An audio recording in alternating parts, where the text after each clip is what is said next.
नमस्कार, मी तेजस शेलार।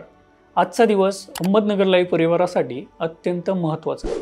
स्पष्ट सांगायचं झालं तर अहमदनगर लाईव्ह आज 10व्या वर्षात पदार्पण करत आहे। मागील 9 वर्षांपासून अखंडितपणे आमचं काम सुरू आहे। नगर जिल्ह्यातील श्रीगोंदा तालुक्यातील देवदैठाणी या गावातील एका छोट्याशा घरातून अहमदनगर लाईव्हची सुरुवात झाली होती। जगभरातील नगरकरांना ब्रेकिंग बातम्या मोबाईलवर वेबसाईटच्या माध्यमातून देणं हा आमचा साधा सोपा विषय होता। वयाच्या 18व्या वर्षी पत्रकारितेतील कोणतंही शिक्षण नसताना एक न्यूज पोर्टल आणि तेही अहमदनगर जिल्ह्याचं पहिलं न्यूज पोर्टल आम्ही बनवलं आणि आज व्हिजिट्स, लाईक्स, फॉलोअर्स जिल्ह्यातील सर्व माध्यमात गेल्या अनेक वर्षांपासून अहमदनगर लाईव्ह नंबर 1 वर विराजमान आहे। दिवस कसे बदलतात ना, एका छोट्याशा गावातून माझ्या मित्रांसह नगर शहरात मी आलो। त्यावेळी नगर शहर माझ्यासाठी नवीन होतं। मी ज्या परिवारातून येतो ते माझं गावातील शेलार कुटुंब, गरीब, मोलमजुरी, शेतकरी इतकीच ओळख होती। माझ्या संपूर्ण परिवारात 12वी पास झालेला मी पहिला व्यक्ती होतो। यावरून तुम्हाला अंदाज येईल तर 2015 साली गाव देवदैठण श्रीगोंदा ते नगरमधील मेसवरचं जेवण ते एका लॅपटॉपपासून अहमदनगर लाईव्हची सुरुवात झाली। 2 व्हीलरवरून त्यावेळी नगर शहरात फिरायचो। खूप भारी दिवस होते ते। ना कोणती भीती, ना टेन्शन, ना कोणाशी स्पर्धा। एकच काम, बातम्या ऑनलाईन पब्लिश करायच्या आणि त्या व्हॉट्सॲप, फेसबुकवर लोकांना शेअर करायच्या आणि मग किती विजिट आले ते बघत बसायचं। टेक्नॉलॉजीच्या भाषेत सांगायचं झालं तर HTML, PHP कोडमधली वेबसाईट ते गुगल ब्लॉगर आणि आता वर्डप्रेस, शेड होस्टिंग ते स्वतःचं सर्व्हर आणि बातमी अपलोड करण्यासाठी 2G इंटरनेट, ज्यात एक बातमी अपलोड होण्यासाठी किमान 10 मिनिटं वेळ जायचा। 2G, 3G, 4G आणि आता थेट 5G हा प्रवास मागील 9 वर्षात मी अनुभवला। रोजचे 50 व्हिजिट ते 50,000 आणि निवडणूक निकालांच्या दिवशी 10 लाख व्हिजिट्सही आम्ही आमच्या वेबसाईटला पाहिले। तेव्हा बातमी ऑनलाईन म्हणजे काय हे बहुतांश लोकांना समजत नसायचं। व्हॉट्सॲपसुद्धा अगदी नवं होतं।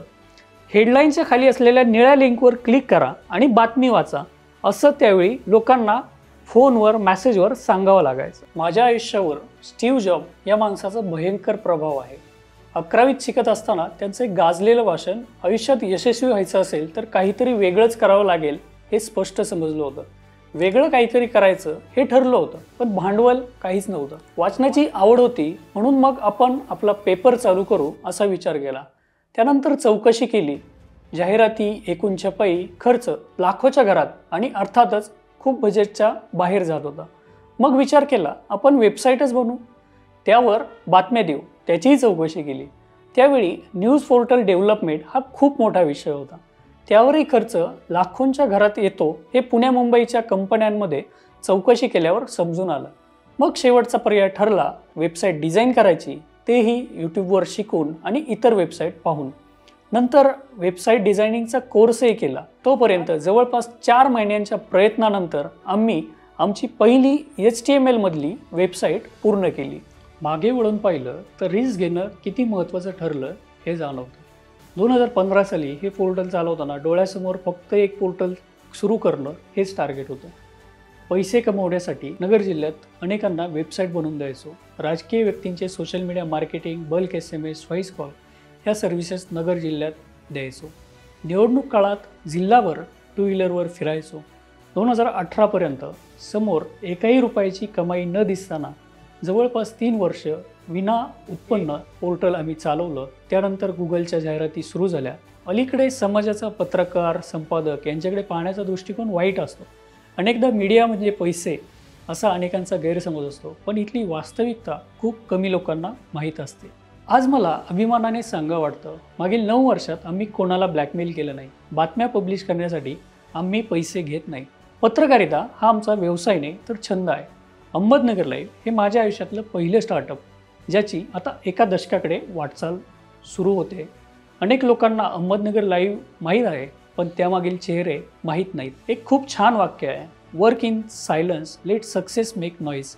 या वाक्यानुसार आमचं काम सुरू आहे। खरं तर मागील 9 वर्षात अहमदनगर लाईव्ह वाढवताना मला खूप सारे मित्र, कर्मचारी, पत्रकारिता, राजकीय, सामाजिक क्षेत्रातले मार्गदर्शक मिळाले। त्यांच्यामुळेच अहमदनगर लाईव्हची वाटचाल यशस्वीरित्या पूर्ण झाली। हार्डवर्क आणि फोकस हे दोन आमच्या आजवरच्या प्रवासातील महत्त्वाचे घटक। दररोज सकाळी 6 वाजल्यापासून रात्री 12 वाजेपर्यंत आमची टीम लाईव्ह असते। नाही म्हटलं तरी दररोज 10 ते 12 तास एका जागेवर बसून काम करणं अवघड असतं। सध्या वेब मीडिया व्यवसायातही रिस्क आहे, स्पर्धा आहे, पण आमच्या टीमकडून नगर जिल्ह्यातील लाखो वाचकांना सातत्याने मिळणारी न्यूज अपडेट्स हीच अहमदनगर लाईव्हची लोकप्रियता असावी। टेक्नॉलॉजीचा पुरेपूर वापर आम्ही आजवर करत आलोय आणि यामुळेच जिल्ह्यातील नंबर 1 वर अहमदनगर लाईव्ह ही न्यूज वेबसाईट असावी। एकंदरीत अहमदनगर लाईव्ह आज अशा ठिकाणी आहे की लाखो लोक आमच्या बातम्या वाचतात। जिल्ह्यातील कोणतीही बातमी असो ती अहमदनगर लाईव्हवर पब्लिश होतेच। दररोज अनेकदा टीकाही होते। आम्ही पॉलिटिकल, क्राईम, मर्डर संबंधातील बातम्या आणि लाईफस्टाईल कंटेंटवर फोकस करतो। लोकांना जे हवं तेच आम्ही आमच्या वेबसाईटवर पुरवतो। अनेक लोक आहेत ज्यांचं मला पाठबळ मिळालं, अनेक मित्र आहेत ज्यांच्यामुळे शिकायला मिळालं। अलीकडे एक चांगली टीम आम्ही तयार केली। हे सारं उभारण्यात अनेकांचा हात आहे। मला अनेकांनी सहकार्य केलं, मार्गदर्शन केलं, या सर्वांचा वैयक्तिकपणे मी आभारी आहे। मित्रांनो, बदलत्या काळानुसार, बदलत्या गरजेनुसार बदललं पाहिजे, निसर्गाचा तसा नियमच आहे। यामुळे वेब पोर्टलच्या अर्थात अहमदनगर लाईव्हच्या यशानंतर आम्ही व्हिडिओमध्ये पाऊल टाकलं। वर्तमानपत्राच्या जमान्यामध्ये न्यूज पोर्टलमध्ये आम्ही पाऊल टाकलं, कारण काळ बदलणार होता, त्यामुळे त्यात सक्सेस झालो। आता new generation video, reels, Insta, YouTube यामध्ये गुंतलेली आहे, त्यामुळे आता आम्ही व आमची टीम व्हिडिओवर देखील काम करत आहोत। अवघ्या काही दिवसात आम्ही यूट्यूब, इन्स्टावर देखील पकड मिळवली, तेथेही लाखो व्ह्यूज आम्हाला मिळाले। वरती तुम्ही न्यूज पोर्टल व त्याच्या 10 वर्षाच्या वाटचालीबद्दल जाणून घेतलं। आता आम्ही आमच्या पुढच्या व्हिडिओत आमचं यूट्यूब आणि इंस्टाग्रामचं काम कसं चालतं, यामध्ये व्ह्यूज आम्ही कसे मिळवले, ॲक्च्युअल शूटिंग कसं केलं जातं, शूटिंगच्या मागचं आणि शूटिंगच्या नंतरचं सगळं आमचं कामकाज आम्ही आमच्या पुढच्या व्हिडिओमध्ये सांगणार आहोत। यामुळे आमचा पुढचा व्हिडिओ पाहायला विसरू नका व पुन्हा एकदा आमच्या 10 वर्षाच्या वाटचालीत व यशात तुम्ही दिलेल्या योगदानाबद्दल, प्रेमाबद्दल आभारी आहोत। धन्यवाद।